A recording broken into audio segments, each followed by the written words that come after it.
नमस्कार साथियों। Do we need these lights? इसको लाइट को ऑफ कर ये सकते लाइट्स हैं? ऑफ करें तो आपके उस पे असर तो नहीं पड़ेगा? असर पड़ेगा। ठीक है, ठीक है, ठीक है। ओके ओके ओके, इतना विरोध की जरूरत नहीं, मान गया। See, we always listen to the media. धन्यवाद। We don't like to bully you and all that. शुरू करें। हाँ जी। आप सबने देखा, पिछले कुछ हफ्तों से हर पार्टी का आपने प्रचार देखा, नैरेटिव देखा, संवाद देखा। महाविकास आघाड़ी और कांग्रेस पार्टी का हमेशा एक विश्वास रहा है कि सकारात्मक कैंपेन होना चाहिए, लोगों के मुद्दे जरूर किसी भी कैंपेन और किसी भी प्रचार में आने चाहिए। अब मैं तुलना नहीं करूंगा, आप खुद तुलना कर रहे हैं, रोज देख रहे हैं कि कैसे किसका प्रचार है।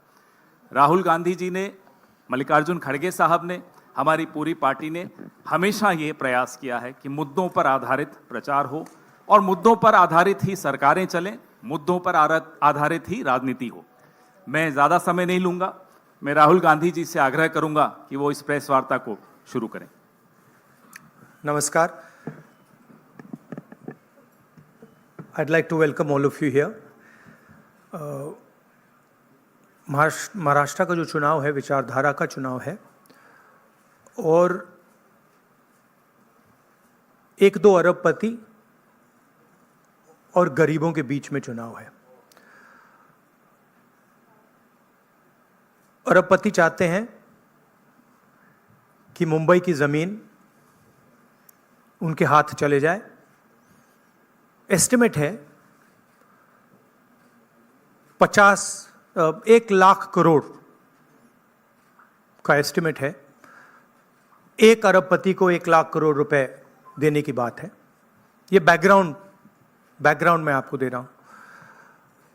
हमारी सोच है कि महाराष्ट्र के किसानों को, गरीबों को, बेरोजगार युवाओं को मदद की जरूरत है।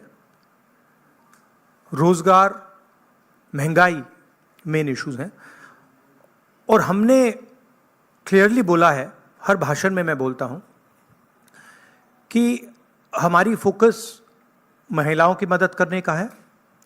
3,000 रुपए हर महिला के बैंक अकाउंट में हम डालेंगे। फ्री बस ट्रैवल होगा महिलाओं के लिए। किसानों के लिए 3 लाख रुपए तक का कर्जा माफ होगा। सोयाबीन के 7,000 रुपए प्रति क्विंटल। प्याज के किसानों के लिए fair price committee. Fair MSP कपास के किसानों के लिए। कास्ट सेंसस जो हम तेलंगाना में, कर्नाटक में करवा रहे हैं, वो हम महाराष्ट्र में करवाएंगे। हम जानना चाहते हैं और महाराष्ट्र की जनता को बताना चाहते हैं कि किसकी कितनी यहाँ पे भागीदारी है, कितना पार्टिसिपेशन है, किसकी कितनी आबादी है। हम चाहते थे कि दिल्ली सरकार इसको करे। पार्लियामेंट हाउस में मैंने साफ बोला है, नरेंद्र मोदी जी के सामने बोला है कि हम कास्ट सेंसस करवाएंगे। ये देश के सामने सबसे बड़ा मुद्दा है। तकरीबन 50%, एस्टिमेट है 50% पिछड़ा वर्ग है, उनकी कहीं पार्टिसिपेशन नहीं है, सरकार में नहीं है, कॉर्पोरेट इंडिया में नहीं है, मीडिया में नहीं है। 15% दलित हैं, 8% आदिवासी हैं, उनकी भी कोई पार्टिसिपेशन नहीं है। तो कास्ट सेंसस सेंट्रल पिलर है हमारी स्ट्रेटजी का। हमने पार्लियामेंट हाउस में मैंने कहा है 50% रिजर्वेशन की दीवार भी हम तोड़ देंगे। वो भी प्रधानमंत्री करना नहीं चाहते हैं। हेल्थ इंश्योरेंस का हमारा यहाँ एक स्कीम है जो राजस्थान में बहुत सक्सेसफुल था। 25 लाख रुपए का स्वास्थ्य बीमा गरीब लोगों को, किसानों को, मजदूरों को, बेरोजगार युवाओं को ऑपरेशन की ज़रूरत हो, दवाई की ज़रूरत हो, एमआरआई की ज़रूरत हो, जो भी मेडिकल फैसिलिटीज़ की ज़रूरत हो, 25 लाख रुपए तक की फैसिलिटी हमारी सरकार प्रोवाइड करेगी। और फाइनल जो युवा हैं, जो नरेंद्र मोदी जी की पॉलिसीज़ ने, नोटबंदी ने, जीएसटी ने जिनको बेरोज़गार किया है, उनके लिए अनएम्प्लॉयमेंट अलाउंस 4,000 रुपये का मंथली और 2.5 लाख जो सरकारी नौकरियां हैं उनको हम कमिट कर रहे हैं कि उनको हम आपके हवाले करेंगे। तो ये हमारा प्रोग्राम है। मेन इशू वही है। एक तरफ अदानी जी खड़े हैं, धारावी पे निशाना है। महाराष्ट्र की जो धन है उस पर निशाना है। मुंबई के नेचर को चेंज करने का लक्ष्य है। और दूसरी तरफ हमारे किसान, मजदूर, युवा जो एस्पायर कर रहे हैं, जो सपना देख रहे हैं, जिनका सपना हर रोज़ महाराष्ट्र की सरकार तोड़ रही है। तो ये लड़ाई है। Thank you. एक एक करके मैं अभी बता रहा हूँ। एक मिनट, बिल्कुल। अभी आपने बड़ा अच्छा व्यवस्थित रखा। इससे पहले आप सवाल शुरू करें, राहुल जी से मैं आग्रह करूंगा कि आपके सामने कुछ और भी कुछ ऐसा दिखाएं। एक सेकंड, वो क्या था? व्हाट वाज द नारा दैट मोदी जी गेव? क्या है? एक है तो सेफ है। हाँ, यस, दैट वाज। ये देखिए, इधर लाइए भैया इसको।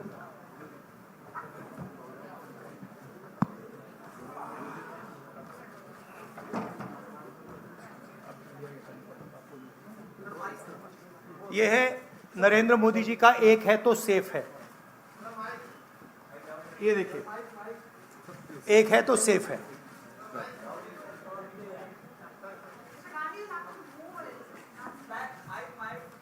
ओ, इट्स हेवी।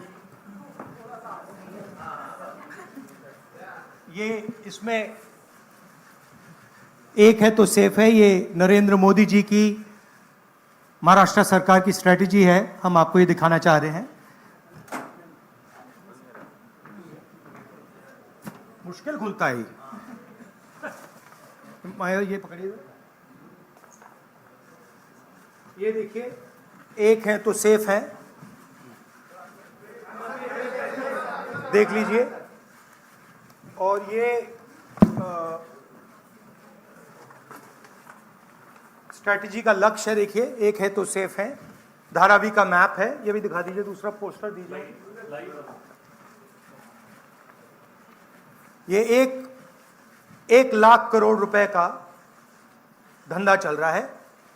ये आप देखिए, हमारे प्रधानमंत्री जी और अदानी जी एक साथ खड़े हैं। एक हैं तो सेफ हैं, लक्ष्य है। तो उन्होंने अपना नारा दिया है। हम उनका थोड़ा नारे को आपको समझाना चाहते थे। धन्यवाद राहुल जी। ये अच्छा है। इसको पीछे रखेंगे। अच्छा, वो पोस्टर भी लगा दो साइड पे। पकड़ लो। एक इस साइड पकड़ लो। बताइए भैया। एक सेकंड। आलोक देशपांडे, इंडियन एक्सप्रेस। राहुल जी, आप हमेशा कहते आए हैं कि महाराष्ट्र के डीएनए में कांग्रेस है। तो जब से ये इलेक्शन का मुद्दा शुरू हुआ, तब जब विकास का मुद्दा था, तो आज वो आगे कटेंगे तो कटेंगे, वोट जिहाद इन मुद्दों पे आके रुक गया है। तो क्या आपको लगता है कि इन सारी स्लोगन्स की वजह से महाराष्ट्र के डीएनए को नहीं, उनका जो स्लोगन, मेन जो स्लोगन है,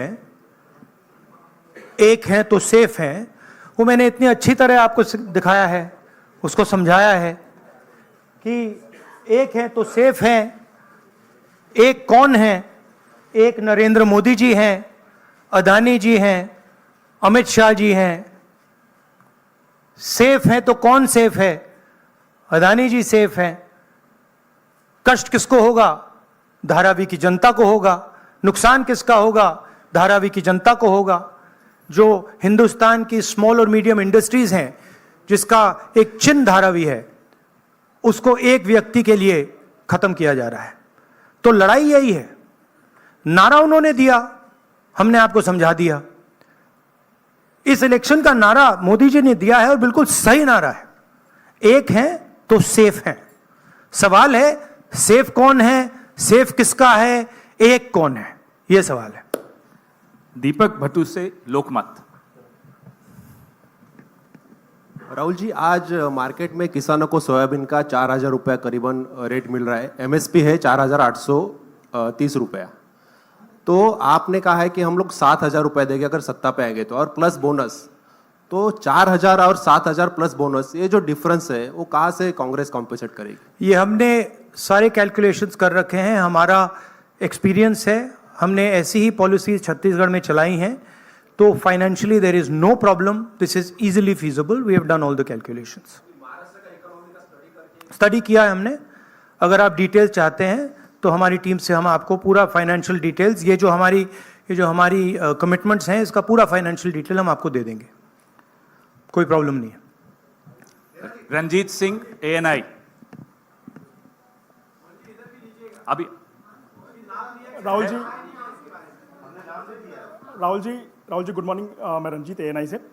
आप चूंकि काफ़ी केंद्रित हैं धारावी के मुद्दे को लेकर के, तो मैं सवाल करना चाहूँगा कि 2005 से धारावी में कोई डेवलपमेंट हुआ नहीं है, रीडेवलपमेंट के नाम पे अगर हम बात करें तो अब जो योजना वहाँ चल रही है, आप चूंकि कह रहे हैं कि बिलियनियर को लखपति बनाने की कोशिश है, लाख करोड़ का उनका टारगेट है, तो 2005 से अब तक जो विकास नहीं हुआ है, अब अगर शुरू हुआ है उसमें आपको कमियां नजर आती हैं, और आप सरकार आने पे बदलने की बात भी की है महाविकास आघाड़ी ने। नहीं, विकास नहीं हुआ सवाल नहीं है, रीडेवलपमेंट, हाँ रीडेवलपमेंट, हाँ, तो उसके लिए अगर सरकार आपकी आती तो योजना बंद होगी, तो वो पुनर्विकास और लंबा नहीं किया जाएगा, 3 साल या 5 साल कम से कम लगेंगे, फिर एक बार शुरू होके और लेट। देखिए, हमारी पोजीशन बिल्कुल क्लियर है। ये जो ज़मीन है, जो लोग धारावी में रहते हैं उनकी ज़मीन है, वो उस पे सालों से रह रहे हैं, वहाँ पे वो काम करते हैं, स्मॉल और मीडियम बिजनेसेस का हब है।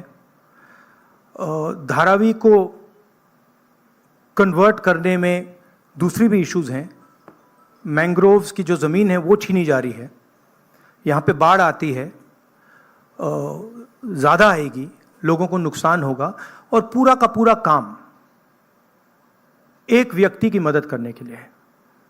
That is our objection. Our objection is that it is unfair, it is being done, the entire political machinery is being twisted to help one person. We are not convinced about how the tendering process was worked out, and we are absolutely convinced that this is theft of Dharavi land, and it is being handed over to one person. इसी व्यक्ति को देश के airports दिए जा रहे हैं, इसी व्यक्ति को डिफेंस की पूरी मैन्युफैक्चरिंग की इंडस्ट्री दी जा रही है, इसी व्यक्ति को पोर्ट्स दिए जा रहे हैं, इसी व्यक्ति को धारावी दिया जा रहा है, इसी को मुंबई का एयरपोर्ट दिया जा रहा है। और मैंने यहां पे आपको क्लियरली दिखाया है कि पुराना रिश्ता है प्रधानमंत्री का, तो ये अदानी जी अपने आप नहीं कर सकते हैं। Without clear support of the prime minister of India, Dharavi cannot be taken away from the people of India. तो ये हो रहा है यहां पे, और ये चुनाव का मुद्दा है, बैकग्राउंड में है, फोरग्राउंड में है। यही मुद्दा है कि महाराष्ट्र का जो धन है वो महाराष्ट्र की जनता को मिलेगा, महाराष्ट्र के लोगों को मिलेगा, या फिर एक व्यक्ति को मिलेगा। और मैंने यहां प्रोजेक्ट्स के बारे में बोला है, मेरे पास लिस्ट है जो प्रोजेक्ट्स महाराष्ट्र के थे, जो आपसे छीनकर, महाराष्ट्र के युवाओं से छीनकर दूसरे स्टेटों में गए हैं।